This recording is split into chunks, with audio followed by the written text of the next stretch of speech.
Hi there, my name's Kathy Barker from Software Solutions, and I'd like to talk to you about Microsoft Loop. Have you heard of Microsoft Loop? Microsoft Loop is part of the Microsoft Office suite, so you'll have it with your 365. And Microsoft Loop is not too dissimilar from Microsoft OneNote, if you know Microsoft OneNote. It basically is a platform where you can collaborate, so it's perfect for teams, but you don't have to have a team, it can be just you. But if you do have a team, you're able to create content and you're able to share that content with others. And I think the point of difference between Loop and OneNote is that when you share OneNote, they basically have to go to the notebook to do updates. But when you share a Loop component, whether that's just a bit of text or an entire page, you can actually allow people to make updates to that component without actually having to go to Loop. So if you send them a component in an email, for example, they can open the email and start updating the content, which subsequently goes back and automatically updates the Loop. So it's a really good tool for communication, real-time collaboration, all the sort of stuff you can see is written here. Now, how do you start Loop? Well, you could go to a web browser, and here's an address here, https://loop.cloud.microsoft. And if you click that, you'll be taken to Loop, which looks like this. And you can see it here, loop.cloud.microsoft. Now, when you go here, you can work through a web browser, but what I've actually done is on my laptop, I've actually gone to the Microsoft Store. You could probably go to the Play Store as well, and I've actually downloaded the desktop version of Loop, which connects to the web version of Loop. And so down here on my taskbar, you can actually see I've got a Loop button, and I tend to use the desktop version of Loop just like I use the desktop version of Word or OneNote or Excel. So maybe download that, and that's what I'm going to work with in this session. So let me just close this, and here I am with the desktop version of Loop. Now what you can see in front of you here are a number of what we call workspaces. So workspaces are various projects that you're working on, and so that's what this says here, workspaces. And what I can do over to the right is I can control the appearance of this collection of workspaces, a grid view or a list view. If I go back to grid, I'm actually able to click on, say, these dots here, and I can actually make it a favorite. And if I click on this dot here and make it a favorite, when I go to the favorites view with this button here, I'm seeing my favorites. So these four apparently are favorites. When I unselect favorites, I go back to seeing all my workspaces. Now on the left hand side, you'll see there's a number of buttons, but let's just clarify what each of these buttons does without actually having to rest on each button. This button here is expand tab, so when I click this, you can see the tabs now have an explanation next door to them. So you can also hit the same button again to collapse the tabs. So I'm going to choose expand tabs, and you make a choice about whether you want to expand them or collapse them. When I click on a particular workspace, I'll go into that workspace. I can then move between the pages in that workspace. I can get back to all workspaces just by clicking the loop icon to see all workspaces. And I've gone back to all of them. If I click back on that workspace and I want to move between workspaces, I've got this button here called the workspace switcher. And this will let me move between the various workspaces I've got, allow me to create a new workspace, and even browse all my workspaces if I've got a lot of them. So that's how we move back and forth between our various workspaces. Now let's say I wanted to create a new workspace. I'm going to go with the scenario we've got a community hall, and that community hall needs some maintenance. And so I want to pull together a team that's going to work on the maintenance of that hall. So I'm going to create new with this button here. I'm going to choose new workspace, and here I give it a name, community hall. I can also give it an icon. This is optional, but I will. Here's some pictures here that I've recently looked at, and I can hear them type hall to narrow it down to those pictures. I might actually, hall is not very successful, so I'm going to type building. And here is a picture of a community hall. I can share this space with others just by putting in their names if they belong to my organisation, or an email if they don't, but I can share the workspace with other people. But I might choose not to at this stage, just while I put it together. Otherwise, it's going to keep sending emails to people and mentioning things that I'm doing with this workspace, and I'm not ready yet. So I'm going to choose continue. Here we can put a description. So I've typed a description of what this workspace is about, and it's pulled out some keywords here: team, volunteers, maintenance, community. And on the right hand side, it's showing me files, all files that relate to the keywords team, volunteers, maintenance and community. And then it's actually found files that relate to team, volunteers, maintenance and community. And I can control the way I view these. But I'm actually just going to go create and choose no files at this stage. I don't want to tick any files and associate it with this workspace yet. So I go create. Immediately, here's my workspace here with my little hall showing. The members at the moment, there aren't any. And it's immediately given me a page called Untitled. I can then give a cover to this page, so I'll click Add Cover, and I can choose a cute little cover and add. I can add an icon to this page, and there it is there. I can easily cross that icon, and I can easily update the cover as well. Whatever title I give this page, let me just put here outline of project. Let me just close this out of the way. Outline of project. Whatever title I type here becomes the name of the particular page here. And my name shows next to that page because I'm the one that created that page. But coming back to workspaces for a moment, if I was to click the loop button, I'll be taken back to my workspaces. There's my community hall workspace. I can hit these three dots and I have the option to delete the workspace if it got cancelled, add members to that workspace when I'm ready, rename it and change the style of it, turn it into a favourite so then it'll appear in that favourites view, or just open it, which is the same as clicking it. So I click on it and immediately go to my community hall. Now I want to look at pages. When it comes to setting up pages, we could use these two options here provided by Copilot. We could reuse a page, or we could create a page based on a loop template. Let's just minimize this for the moment, or collapse it, while we just look at the whole idea of pages. I've got a Copilot button out the right hand side here, and I can click this to start using Copilot to draft some content. So I want to write a description of the project, which includes an outline of the maintenance needed for a community hall. The maintenance includes weeding gardens, trimming edges, and manicuring the lawns, the hedges and lawns.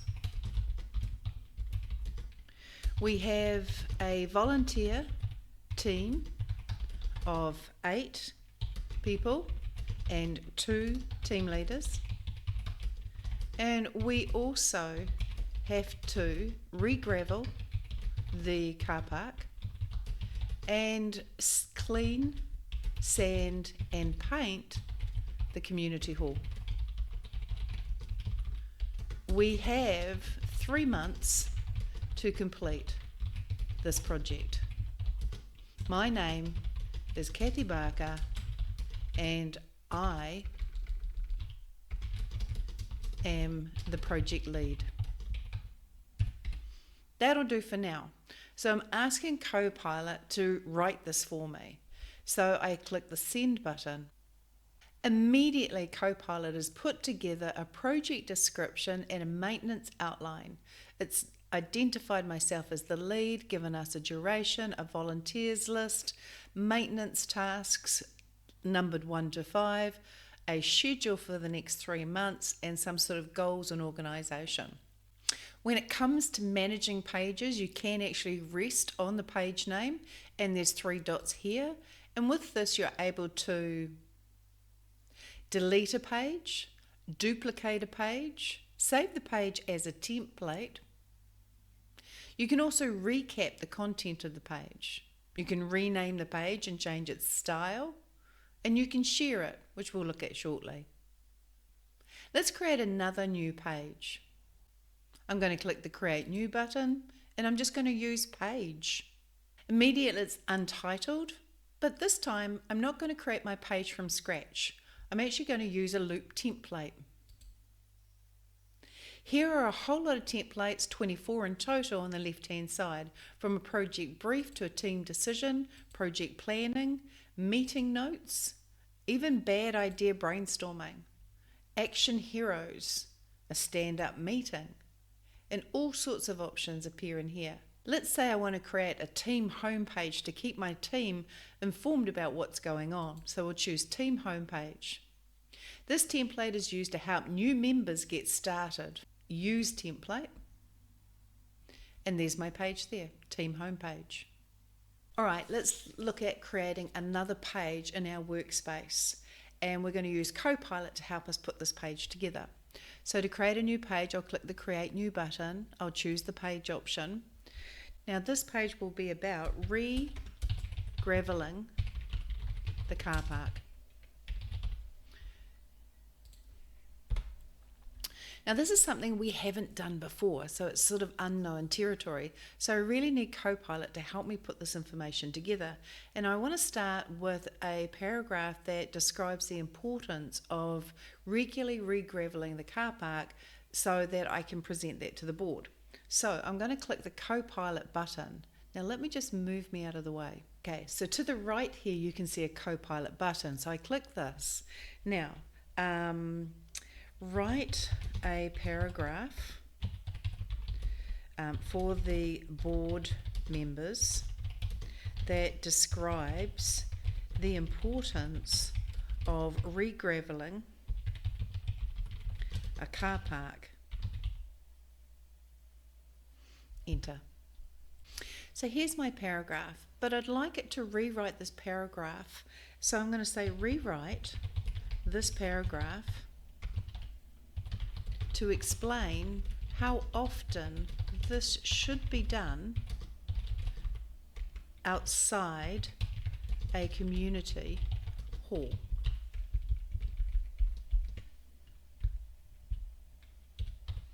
Enter. And here's the information I require. Now if I click on this first option at the bottom of the list, that shows me my first draft. And if I click on the second option, it shows me my second draft. I have the ability to undo using this icon here and go back to just my first draft. I have the ability to copy the information from that draft and put it elsewhere. So that's how we navigate this rewrite here. But I'm very happy with the second draft, so I'm just going to click away and keep the second draft. So that's my introduction. Now I'd actually like to type a heading, introduction. And this is a main heading, so I'm going to right click introduction and I'm going to choose to apply a heading style. I have the option of heading 1, heading 2, heading 3. You can see them across here. You can also see them listed down here. You can also go into headings and lists and you choose the heading 1, heading 2, heading 3 here. Now notice also that the shortcut keys are mentioned.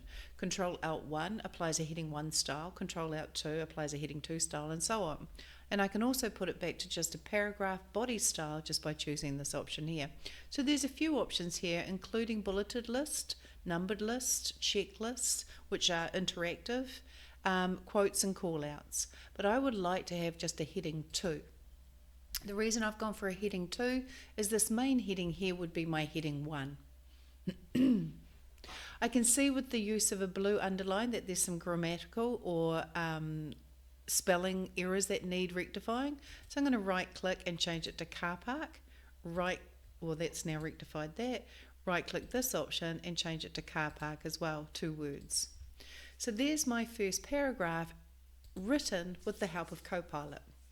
Now I need to know How do we re-gravel a car park outside of a community hall? I have no idea. So I'm going to press enter and I'm going to use Copilot by clicking the Copilot button.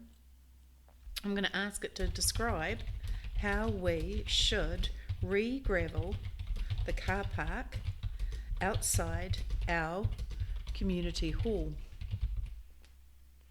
Enter. And here it is here.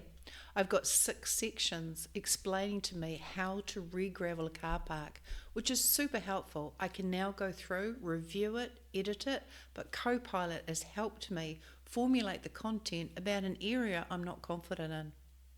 Now I'd like to actually change the layout of this. I'm going to ask it to rewrite this list as a checklist and put square bracket team member name square bracket at the end of each checklist item. And here it is here. It's kept my headings, which I'm super happy about. It's turned these into what we call a checklist, which means that we can actually tick that they're done. And in square brackets at the end of each checklist item, it's actually put in square brackets team member name. So at a later date, I can actually go and put a team member's name against each action item. Again, I can move between the first draft and the second draft. I can take a copy of either and undo either. But I'm just going to click away, and there is my list, which I'm super happy about. Now what I'd like to do also is apply heading styles to these subheadings here. And I want them to be a heading 3 because this is a heading 1, this is a heading 2, so these are a heading 3. But I want these heading 3s to be collapsible, so I can actually hide the action items and collapse and expand that particular heading. So I'm going to right click this heading here, and I'm going to choose headings and lists, and I'm going to choose a collapsible heading 3, which I notice is Ctrl-Alt-6. If I choose a collapsible heading 3, notice that now I don't see the action items, and now I've got a triangle. If I click the triangle, I can expand. If I click the triangle, I can collapse. I've made a collapsible heading. So I'm now going to right click this option, go back to headings and lists, and choose a collapsible heading 3. And that's that one. These ones I'm going to go and click on the heading, Ctrl-Alt-6, gravel application, Ctrl-Alt-6, and use the shortcut key to apply the style because it's quicker. And so these are now all collapsible heading 3s. If I right click one of these headings, I have the option to expand collapse, and if I hit the chevron, I can choose to expand all, Alt-Shift-A or Shift-Alt-A. That expands all of them so I can see what's going on. I can also right click headings and lists and expand and collapse, and I can collapse all. I can collapse a certain one, collapse all of them, expand all of them, or expand a certain one. So those are collapsible headings. Let's look at tables. Now tables are something that we can do in Word and in Outlook. We're quite used to doing tables. But the tables in Loop are a little bit more powerful, bordering on Excel, to be honest. Let's have a look at some of the templates, first of all, that are available in Loop, because they include tables and we can get a good feel for them and what you can do. I'm going to click the Create New button. I'm going to create a new page. And I'm going to use a Loop template, and I want to do a project plan page. So I'm going to choose this option here, and I'm going to use this template. Now let's have a look. Here's a table here, for example. Now with a table, it can be as many rows or as many columns as you're used to. The roles we might have are project lead, for example, so I just fill it in. And that project leader is me, so it starts to figure out that this is a person. So I choose me. Now the reason for that is the type, the data type that's been assigned to this column. Notice the little sort of people icon. If I hit this drop down, I actually have the ability to change column type. Now you can see the tick indicates that the type of column this is a person type of column. So when something's a person type of column, it's going to give you a list of all the persons who are in your organization and have access to this loop. So that's quite a handy thing. Whereas if I go to roles, for example, and hit this drop down and change column type, I can see this has been made into a text column, so I can type whatever text I like. Now, in addition to the project leader, I also have a team leader, which is just SSPC 6, and another team leader, SSPC 7. But I can also hit new to add another new row. And I have here members times 5, but I haven't figured out who they are yet, so I'm just going to leave it blank. Now what you can do with a table is you can easily add another column, so I can click this option here. I can give the column a name and say what organisation they're with. I can then hit this drop down and I can change the column type. So I can decide in that column, are they going to enter text, which is freeform text? Are they going to enter a number, in which case they can only enter a number and not text? Are they going to enter a date? And then it'll give you a date picker. Person we looked at, but you've also got options like whether they vote or not and who voted. So it might be a list of options and people can click a vote option and vote, and labels. So you've got various types of columns. Now the other thing you may notice is you can also easily sort by any particular column in ascending or descending order. You can easily delete that column, rename that column, and you can even insert a column to the left or the right of the column you're sitting in. And you can add a row below, which is the same as hitting the new button. You can also see there's some options up here to sort. There's also an option to filter. So if I hit the filter, for example, I could say filter the column row that equals team. And if I apply those roles that equal team, and I got nothing, so let me just change that to team leader, apply, and there's my 2 team leaders. So you can sort, you can filter, you can add columns, add rows, really powerful tables. And if I want to clear the filter, I'll simply clear all. If I feel like the table is not wide enough, I can expand the table to take up as much of the space as possible, and I can collapse the table. And this is why I've actually collapsed the tabs so that I can see more on my screen. And I have other options here as well to change row heights, to hide certain columns, and apply rules. What other sort of tables do we have? Here, for example, they've created a table where you can enter a job feature. You've got goals. What's high? What's medium? What's low? Milestones. What's the work area? Add the owner. Set a status. That's a label going by that option there. And here's a date, so I can choose the date picker, and so on. So text fields always show with the little collection of lines. Persons is a person, label, and date. So those little symbols tell you what's going on. Let's try a team temperature check. For example, we might have a label column here, and I'm going to edit this option and say that this option is exhausted. This option here is feeling confident. And this option here is feeling happy. And let's add a 4th option, confused.